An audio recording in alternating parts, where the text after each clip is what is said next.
All right, we are going to crack open a slab here. This is an MS69 Kruger end, nothing special. And I'm going to use it as my starter piece.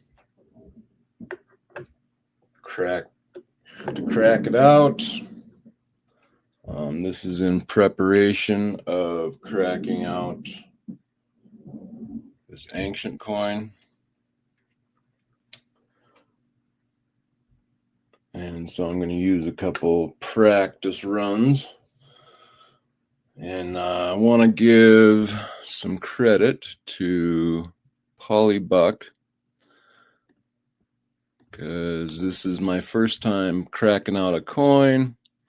And so I looked up something to help me along, and I found Buck's channel here, giving an example.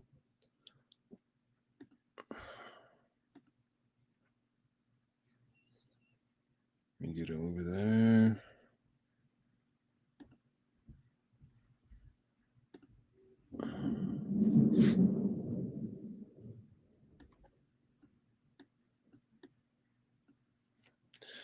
Okay, so here we have, this is Buck, and I'll play just a bit of his. Today is the day you learn the best way to free a coin from its holder. Stay tuned.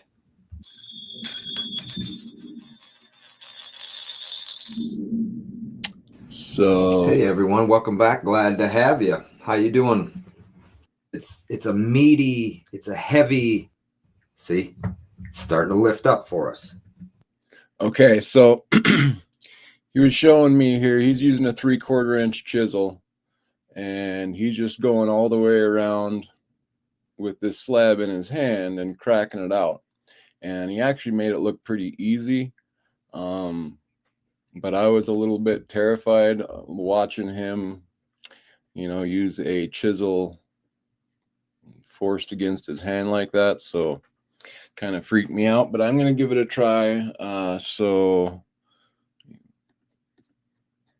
pull myself up here. So since I'm here at my desk, I just blocked a couple 2x4s onto this block to kind of hold my coin loosely in place.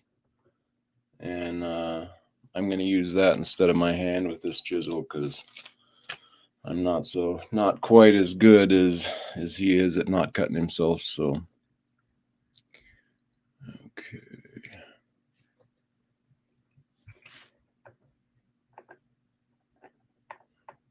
So you find the little rivet there where it's sonically melted together, I guess, and you work your way up and down, just kind of trying to crack it.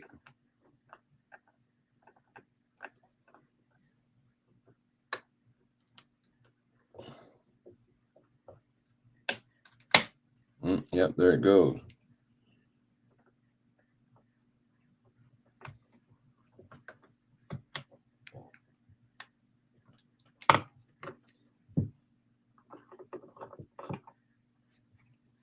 Try it on the top here a bit.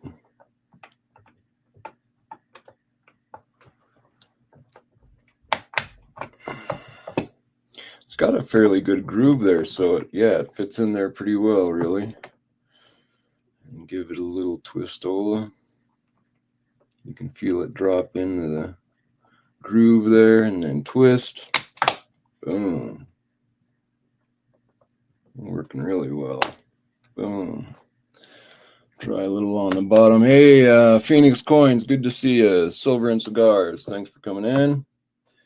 Just popping out a coin. So we're popping out an MS69 Kruger end. It's out of an NGC holder. I'm going to pop out a couple of these just not so important coins that I happen to have in preparation of popping out this Ephesus coin here. So I didn't want to start with that one. So we're starting with these here.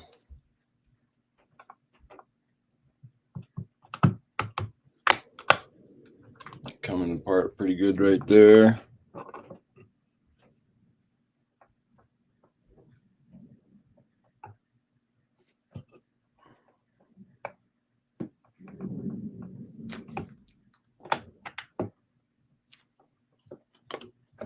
Tighten my clamp up a bit.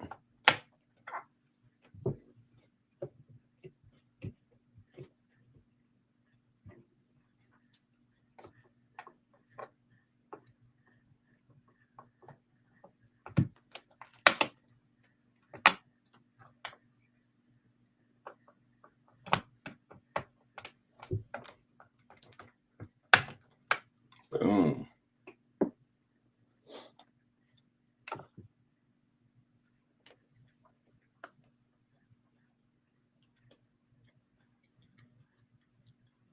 Oh yeah, and you can tell it's just kind of like rubber in there.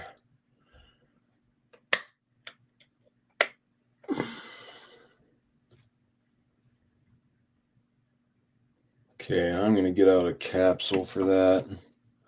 Just go directly into a capsule, but... Oh, you did a short on it, Phoenix Coins? Okay, cool.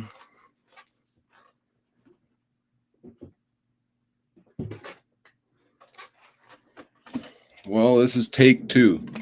How am I doing? Probably a little much for what's needed, but it worked, or it's working, I think, anyway. And yeah, I took my example from Polly Buck, and he made it look really easy, but he was cutting a little towards his hand, and I was a little bit nervous to do that on a live show. Didn't want to, or tell anybody else to cut towards themselves. I would hate to have something happen there.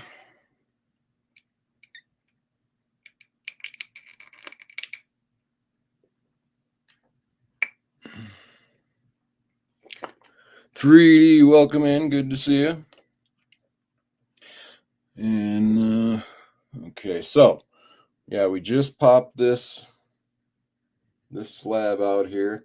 This inner piece looks very, I seen it bend a little bit, so it's like a, oh, what is that? Almost like a really hard foam, soft plastic. Somewhere in between that, rubber in there, a little bit of rubber with a soft plastic or something feel. It's kind of interesting. I'm sure somebody knows exactly what it is.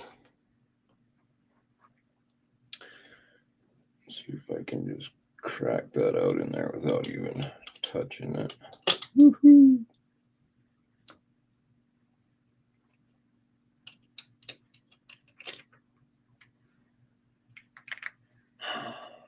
Fits in here. Krug's not going to fit in it.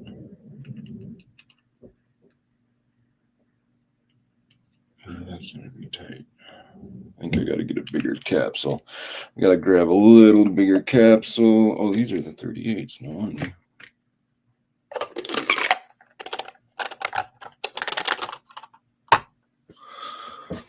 Oh, what's cracking? Coins are cracking out. That's what's cracking. NGC is cracking.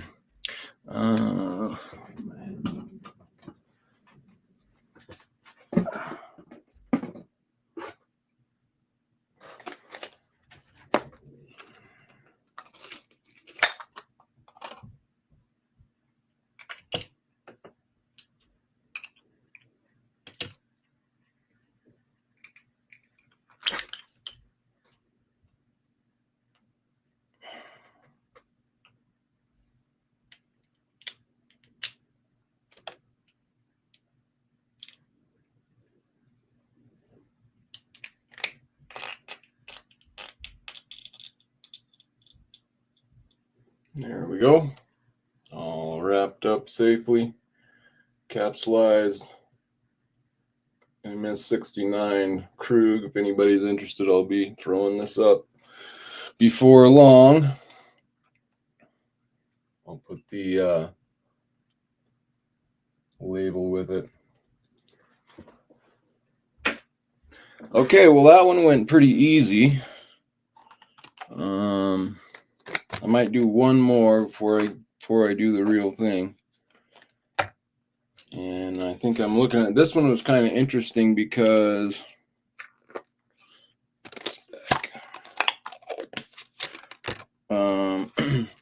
so this is a MS-70 that I got, and it was part of a program I was in when I first started stacking.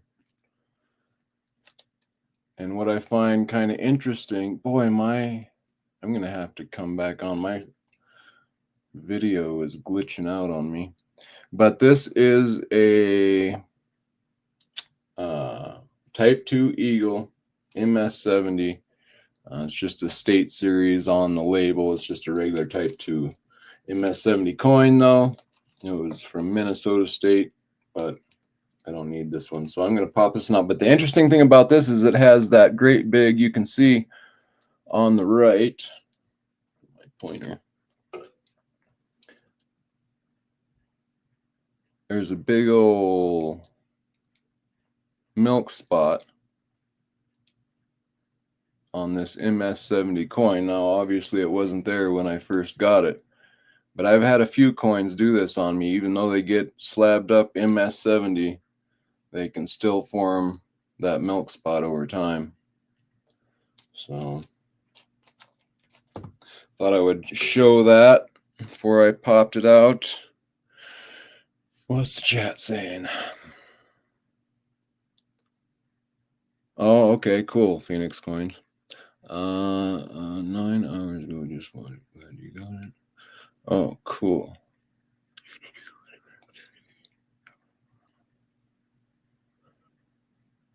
Somebody got a tops card. All right, let's pop this thing out.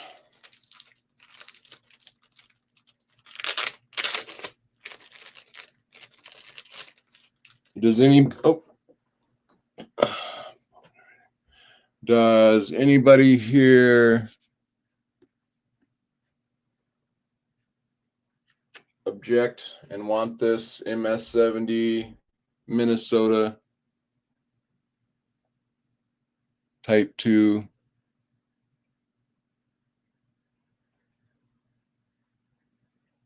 slab before I break it out?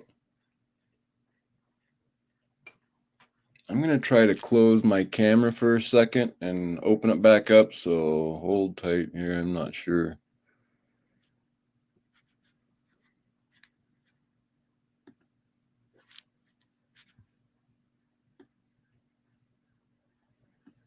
All right. Okay.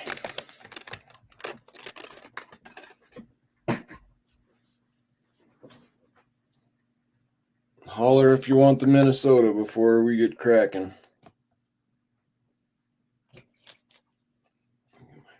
Adjust that just a bit.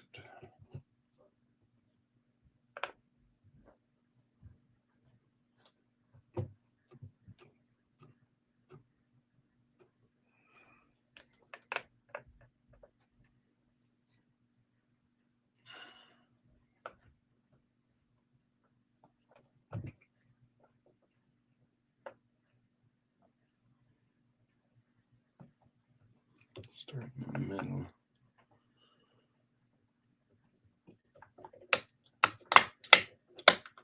Oh yeah. Starting in the middle. Was a good idea.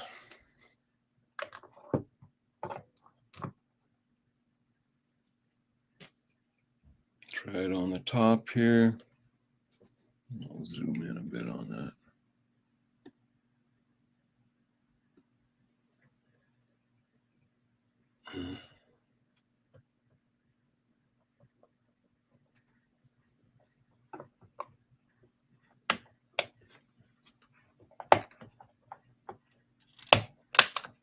Boom. Yeah, this is a really good method. I like it. Good call, Polybuck. I don't know where you learned this, but good stuff.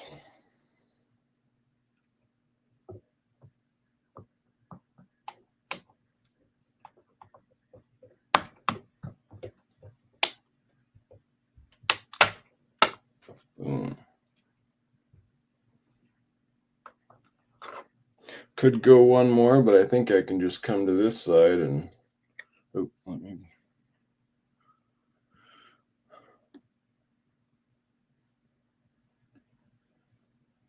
I think I can just come to this side where it's already open and leverage open. Very nice. And we have crack out number 2. All right, let me get a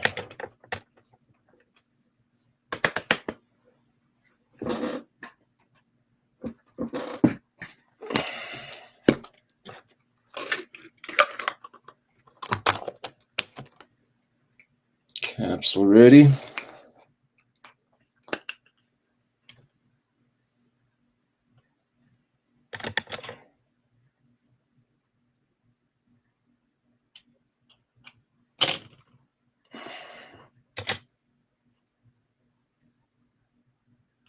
See, an eagle's going to need more than a 39, isn't it? It needs like a 40 or something.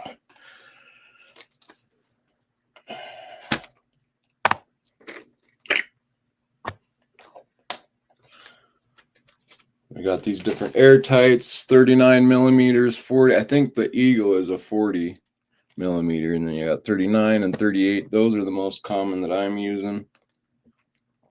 38 millimeter direct fit, 39 millimeter direct fit, and 40 millimeter direct fit. 39 is the most I use, and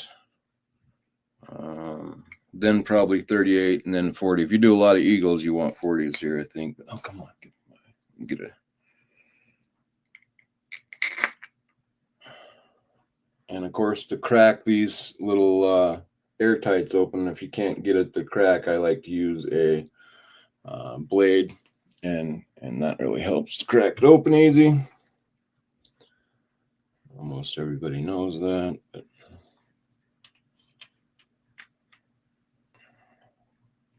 yeah, there we have a good fit.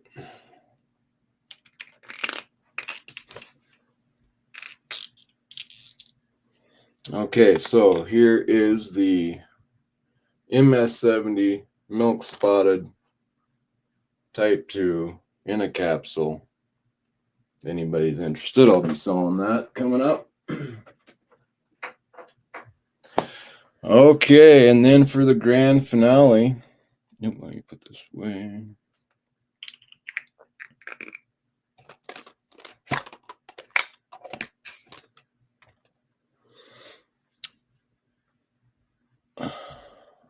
For the grand finale, let's see. I want to make sure my camera's working here. I might have to go out and might have to shut this down.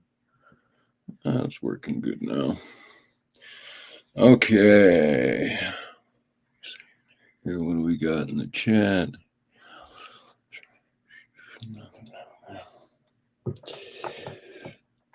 Okay, so we just busted out 2 NGC slabs with modern coins. Now that was practice for this here. Let me get some good video of it before we crack it out here. So we have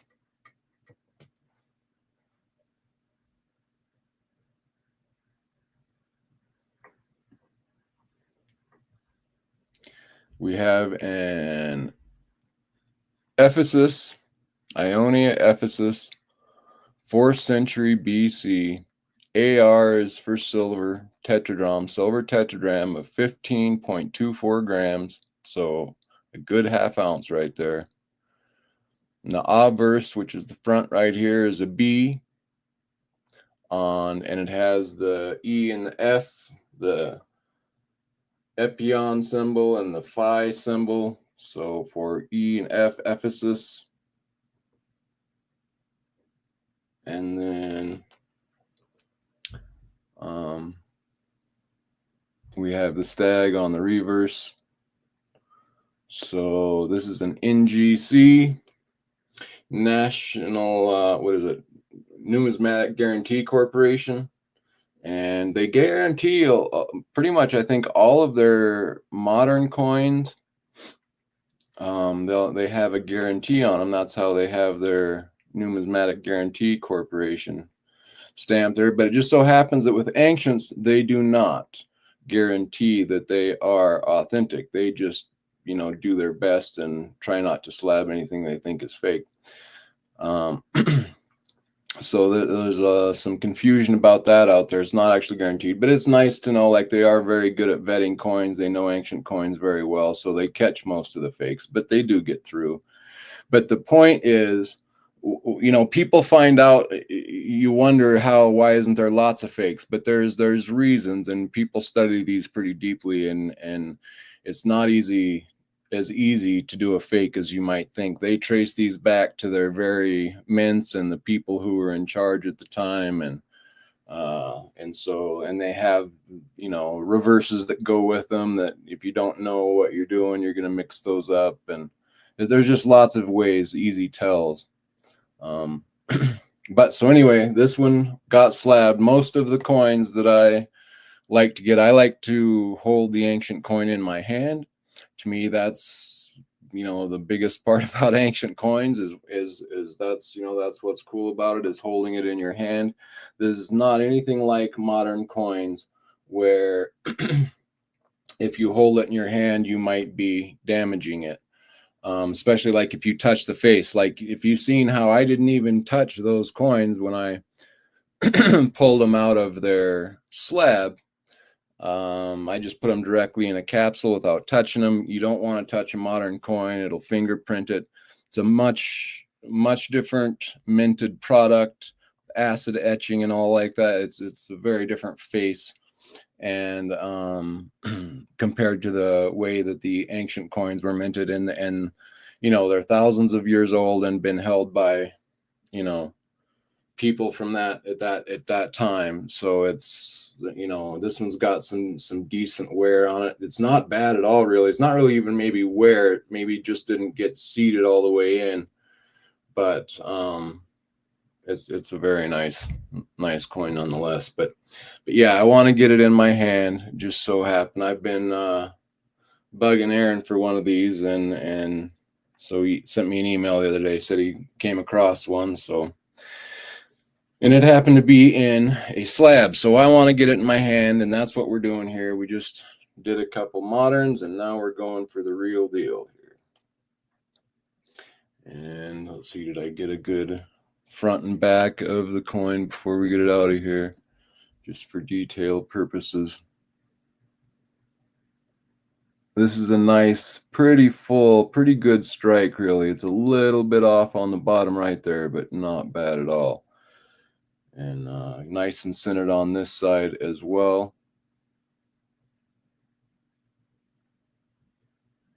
So, all right.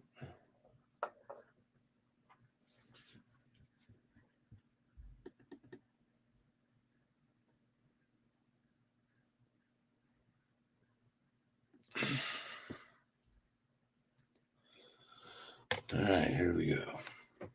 So yeah, I found going to the center on the side was working well.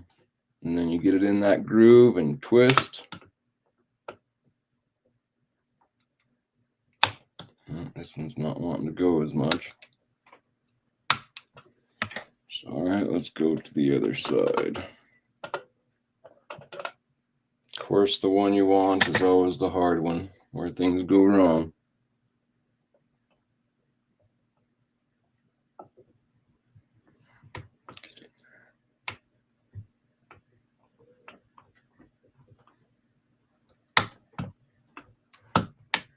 This one doesn't want to go. You did a good job of melting this one down. I guess I was told they do it with a sonic wave and heats it up and melts it together.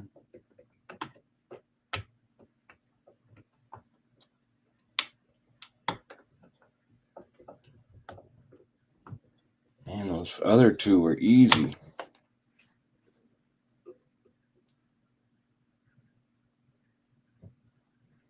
They did these a little bit different, didn't they?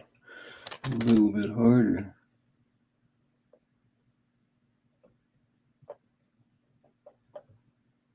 Huh, yeah, I can feel that the groove is not as groovy.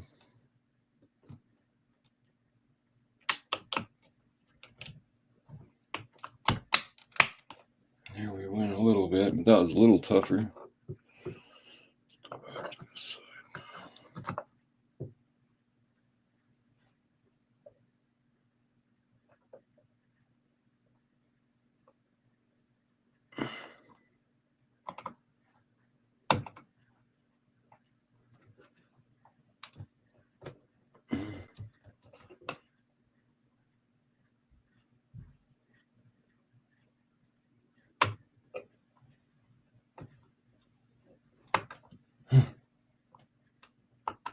Yeah, this one's a little tougher.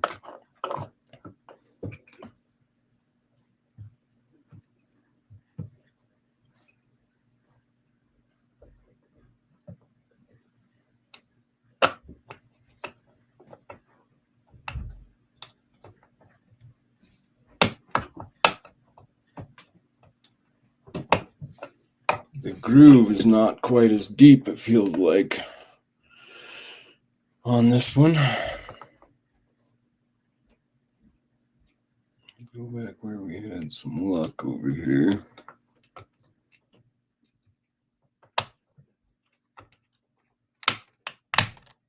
There we go.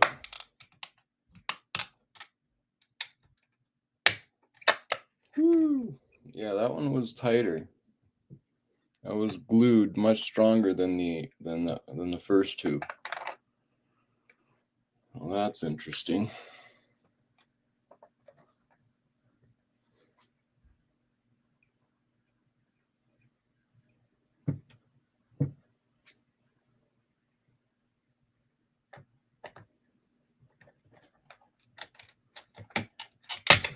Boom.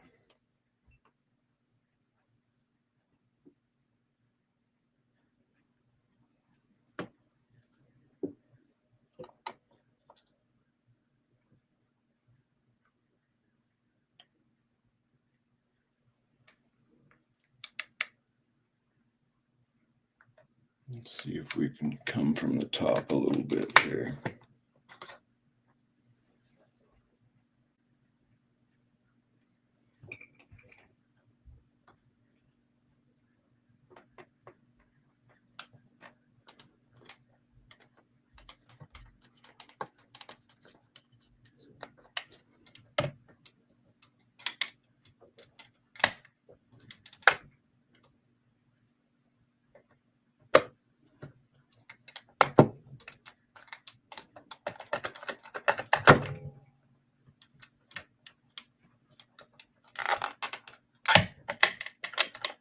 There we go.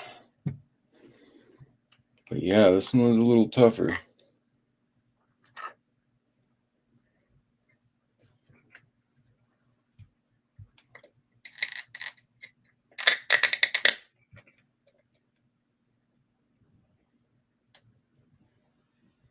Let me back my camera out here.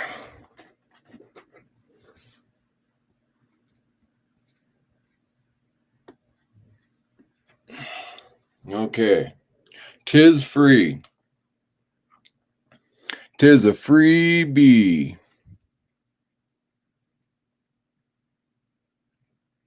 Almost, anyway. Getting close.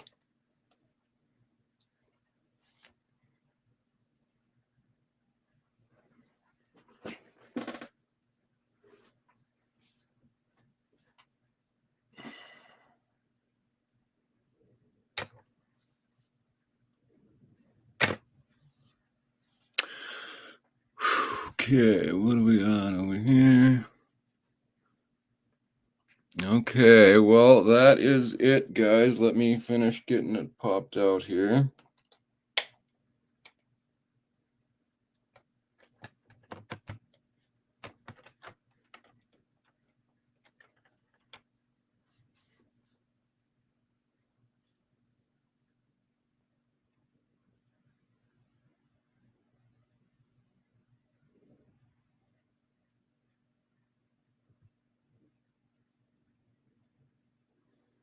So let me see the inside of these other pieces here.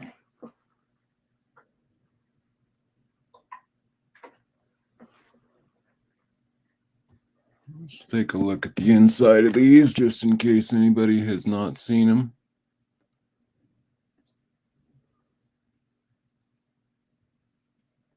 That's the little grooves that they're holding in. And it's like a soft material.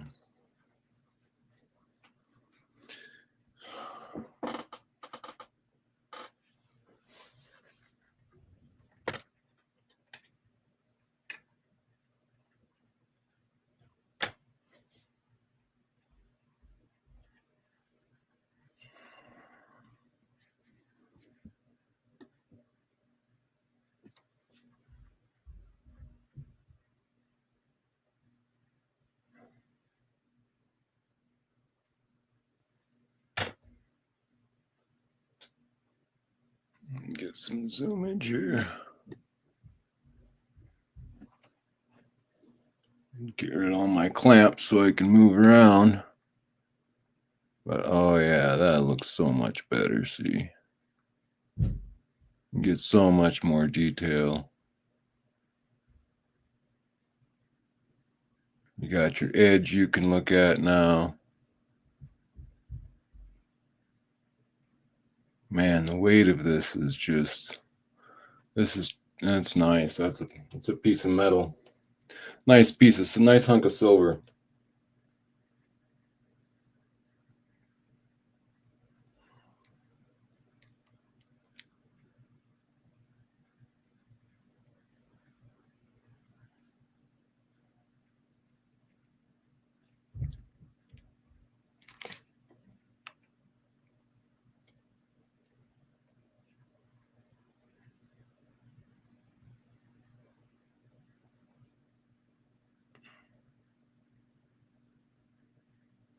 Beautiful. All right, guys, that's what I had for you today. I'll check back with you tonight. Hope to see you at the spinning bin. And I got lots of goodies here ready for it. So we will catch you all on the next one. Thanks for stopping in.